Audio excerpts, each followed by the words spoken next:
Good morning dear students, कैसे हैं आप सब। मैं आप सबका नवजीवन पब्लिक स्कूल की संस्कृत की ऑनलाइन क्लासेस में आपका स्वागत करती हूँ। कल हमने रुचिरा तृतीय भाग का प्रथम पाठ सुभाषितानी पढ़ा था। उसके हमने 3 श्लोक पढ़े थे। आज हम उसके आगे श्लोक नंबर 4 के बारे में चर्चा करेंगे।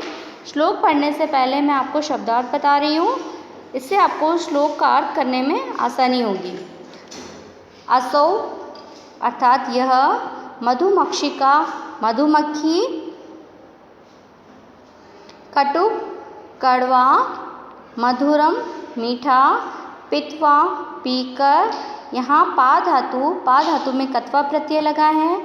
माधुर्यम अर्थात शहद होता है, मीठा मधुरता। जन्येत उत्पन्न करती है। तथैव उसी प्रकार। संतः संत साधु। सम समान। वच वाणी। श्रुत्वा सुनकर। यहाँ पर श्रु धातु प्लस कत्वा प्रत्यय लगा है। इसमें मधुर सुक्त रसः मतलब मीठा सुक्ति रूपी रस अर्थात अच्छी बातें। सृजयन्ति निर्माण करते हैं। इसे आप 1-2 बार पढ़िएगा। अब हम श्लोक देखेंगे। पित्वा रसम तु कटुकम मधुरम समानम, माधुर्यमेव जन्ये मधुमक्षिको कासौ, संत स्थथैव समसज्जन दुर्जनां, श्रुत्वा वचनः मधुर सुक्त रसं सृजयन्ति। अब हम एक लाइन का अर्थ देखेंगे। पित्वा, पित्वा मतलब पीकर, लेकिन यहाँ हम सेकंड लाइन से अर्थ की शुरुआत करेंगे। कासो, इसके अंदर अ मिला हुआ है। असौ, असौ मतलब यह। इस श्लोक में अर्थ नीचे वाली लाइन से स्टार्ट होगा। असौ, असौ मतलब यह। मधुमक्षिका मतलब मधुमक्खी। कटुक, कटुकम कड़वा, मधुरम मीठा, समानम समान, पित्वा पीकर, रस। यह असौ मतलब यह, मधुमक्षिक मधुमक्खी, कड़वा और मीठा रस समान रूप से पीकर, माधुर्यमेव जन्येवम मधुर रस बनाती है। अर्थात यहाँ कवि कह रहा है कि यह मधुमक्खी कड़वा और मधुर रस समान मात्रा में पीकर, समान रूप से पीकर मधुर रस बनाती है। अर्थात मधुमक्खी को वो ये नहीं देखती है कि ये रस मीठा है या कड़वा है। मीठा है तो भी वो पी रही है और कड़वा है तो भी वो पी रही है। दोनों प्रकार के रस वो समान रूप से पीती है और एक मधुर रस मतलब शहद का निर्माण करती है। उसी प्रकार यहाँ मधुमक्खी की तुलना सज्जन व्यक्ति से की गई। उसी प्रकार तथैव मतलब उसी प्रकार, संत सज्जन व्यक्ति, सम मतलब समान रूप से, सज्जन अच्छे व्यक्तियों के साथ, दुर्जन बुरे व्यक्तियों के साथ, श्रुत्वा उनकी बातें, श्रुत्वा मतलब सुनकर, वचनः मतलब उनकी बातें। उसी प्रकार सज्जन व्यक्ति समान रूप से सज्जन और दुर्जन की बातें सुनकर मधुर मीठे सुक्त रसम सृजन्ति मधुर सुक्त रस का निर्माण करते हैं। एक बार फिर देखिएगा। जिस प्रकार यह मधुमक्षिका कटुकम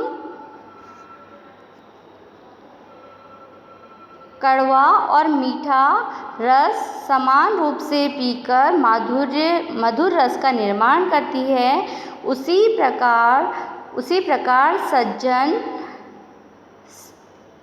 संत व्यक्ति सज्जन और दुर्जन व्यक्तियों की बातें समान रूप से सुनकर मधुर सूक्तों का निर्माण करते हैं, मधुर वाणी का निर्माण करते हैं या मधुर वाणी बोलते हैं। इसका अर्थ देखेंगे, यह मधुमक्खी कड़वा और मीठा रस समान रूप से पीकर मधुर रस का निर्माण करती है। उसी प्रकार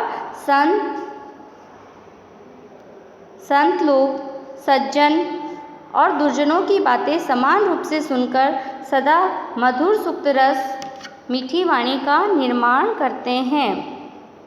अगला श्लोक हम देखेंगे, उससे पहले उसके शब्दार्थ। यो अर्थात जो, पौरुषम पराक्रम को, विहाय छोड़कर, ही निश्चित रूप से, देवम भाग्य को, अवलंबते सहारा देता है, प्रसाद सिंहवत महलों के शेर की तरह, मूर्धन्य सिर पर, वायसा कोए तिष्ठन्ति बैठते हैं।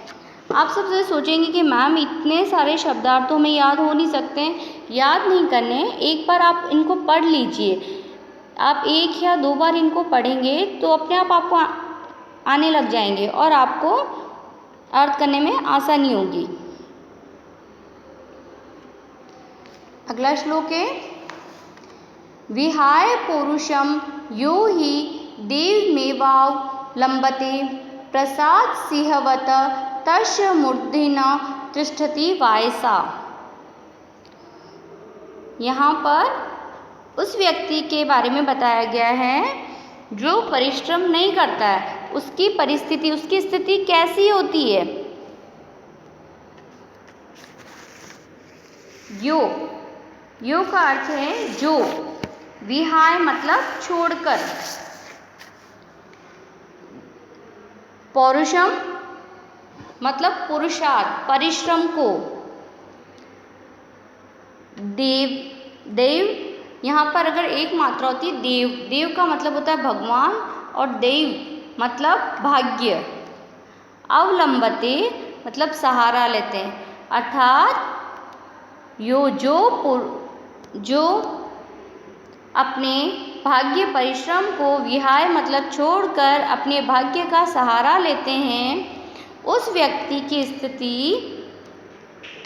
प्रसाद सिंहवत महलों में बने, प्रसाद मतलब महल, महलों में बने उस सिंह के समान हो जाती है। तस्य मतलब जिसके, मूर्धन्य मतलब जिसके सिर पर, तिष्ठन्ति बैठते हैं, वायसा मतलब कौवे। जो व्यक्ति अपने पुरुषार्थ को छोड़कर अपने भाग्य का सहारा लेते हैं, उन व्यक्तियों की स्थिति महल में बने उस सिंह के समान हो जाती है जिनके सिर पर वायसा अर्थात कौवे बैठते हैं। एक बार इसमें देखेंगे, जो व्यक्ति अपने पौरुष और अर्थात परिश्रम को छोड़कर भाग्य का सहारा लेता है, उस व्यक्ति की स्थिति महलों में बने हुए उस शेर की तरह हो जाती है जिसके सिर पर कौवे बैठते हैं। आप हर श्लोक का एक दो बार अर्थ करने की कोशिश कीजिएगा, आपको आ जाएगा। आप ये मत सोचिएगा कि ये बहुत कठिन है, नहीं आ रहा है। आप ऐसे सोचोगे तो आपके लिए और दिक्कत होगी। आप एक दो बार पढ़िएगा, आपको आ जाएगा। अगला श्लोक है, उसके शब्दार्थ हम फिर देखेंगे। महिरुहा अर्थात पेड़, पुष्प फूल, पत्र पत्ते, मूल अर्थात जड़, वल्कल मतलब छाल, दारू भी लकड़ियों से, धान्य धन्य हैं, ये शाम जिनके, अर्थिन याचक, विमुखा विमुख, नयान्ति नहीं जाते हैं।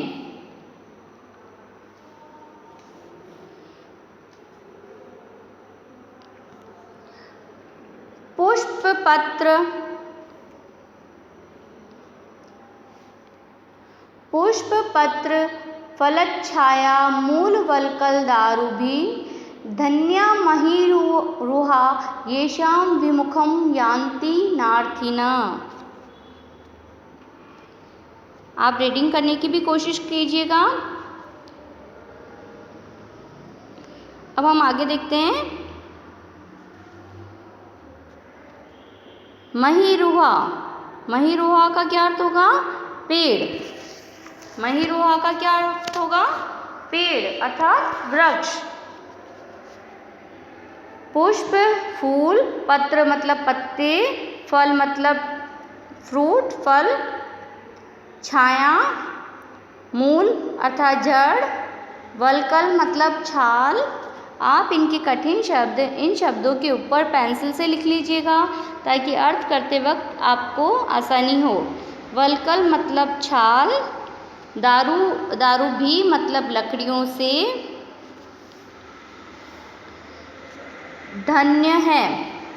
अब देखेंगे कि जो वृक्ष, महिरुहा मतलब जो वृक्ष पुष्प फल पत्र छाया जड़ छाल और लकड़ियों से युक्त है वे धन्य हैं।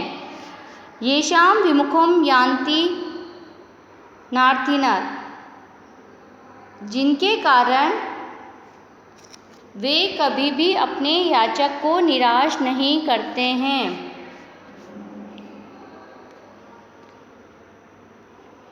अर्थात पेड़ अपने याचक जो भी उनके पास जाता है उसे कुछ न कुछ देते हैं। उनके पास जाने वाले को वो कभी भी खाली हाथ नहीं लौटाते हैं। अर्थ देखेंगे। फूल पत्ते फल छाया जल लकड़ी आदि से युक्त पेड़ धन्य हैं, जिसके कारण याचक कभी भी उनसे विमुख निराश नहीं होते। अर्थात पेड़ों के पास देने के लिए बहुत कुछ है, वे कभी भी याचक को खाली हाथ नहीं लौटाते हैं। अगला देखेंगे हम, लास्ट श्लोक है, इसके शब्दार्थ देखेंगे। विपदाम विपत्ति के आदावेव आदौ प्लस एव यहाँ संधि हुई है।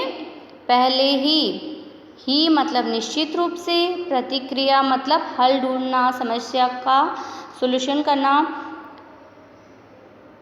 चिंतनीयः चिंतन करना चाहिए, ग्रहे ग्रह में, वहनीना अग्नि द्वारा, प्रदीप्ति प्रज्वलित होने पर अर्थात जलने पर, कूप खननम कुआं खोदना, न युक्तम उचित नहीं है।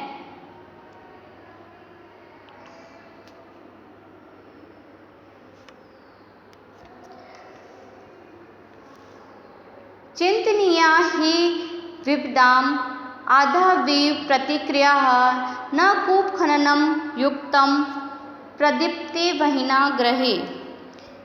कवि कह रहा है कि विपदाम विपत्ति से पहले ही, आदावेव विपत्ति से आदावेव पहले ही, प्रतिक्रिया अर्थात समस्या का, चिंतनीय समाधान सोच लेना चाहिए। अर्थात हम पर कोई मुसीबत आने वाली है, हमें लग रहा है कोई परेशानी आने वाली है, तो हमें पहले से ही उसका उपाय सोच लेना चाहिए। हमें इंतज़ार नहीं करना चाहिए कि कब परेशानी आएगी फिर हम उसको दूर करने का उपाय करेंगे। तो कवि कहता है कि विपत्ति आने से पहले ही हमें उसका समाधान सोच लेना चाहिए। विपत्ति आने के बाद समाधान खोजना किस प्रकार का कष्टदायक होता है वो बता रहे हैं कि ग्रहे घर में वहीना आग लग जाना, प्रदीप्ते प्रज्वलित हो जाना, घर में आग लग जाने के बाद कुआं खोदना जिस प्रकार उचित नहीं है, वैसे उसी प्रकार समस्या विपत्ति के आने के बाद समाधान ढूंढना उचित नहीं है। अर्थात हमें विपत्ति आने से पहले ही उसका समाधान ढूंढ लेना चाहिए। फिर देखेंगे इसका विपत्ति से पहले ही उसका समाधान ढूंढ लेना चाहिए। विपत्ति आने के बाद उसका समाधान ढूंढना उसी प्रकार अनुचित है जैसे घर में आग लगने के बाद कुआं खोदना। आपको इन श्लोकों को भी अपनी संस्कृत की नोटबुक में लिखना है। पहले श्लोक लिखकर फिर उसका अर्थ लिखना है और सुंदर गुड हैंड राइटिंग में लिखना है। Thank you.